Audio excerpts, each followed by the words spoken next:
خپلې زندګۍ ته پرېږده. زموږ د پاکستان سره ډېره مینه ده. دې مینې ته پرېږده چې موږ خپل ګلزان ته د خپلو بچو سره کوو. نه پرېږدي روژه په خوله باندې مسایل پرېږدي غریبانو ته. خاورې په سر شوه زما راځي ګرفتاري به زما خلاف کې او اپریشن دې به زما خلاف شروع دی. دا ماته وښیه چې د پاکستان کوم قانون کې شته چې ټول ماموران اپریشن هم زما خلاف ګرفتاري هم زما خلاف ضرب پکار دی ریاست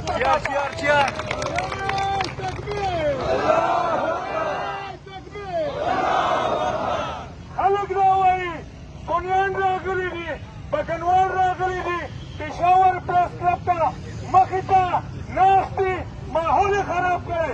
ما ماحول نه دی خراب او د صوبایي حکومت د طرف نه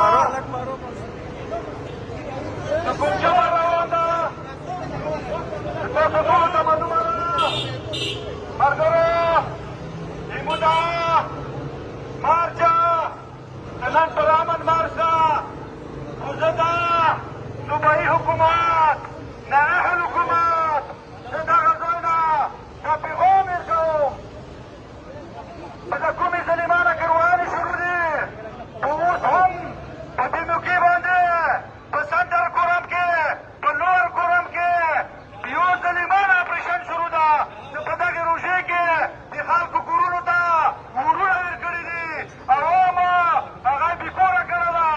نو زه ریاست پاکستان ته خیبر پښتونخوا حکومت ته موږ دا درخواست کوو چې برای مهرباني د روژې له خاطره دا کومې ظالمانه ګرویانې کوي دا ګرویانې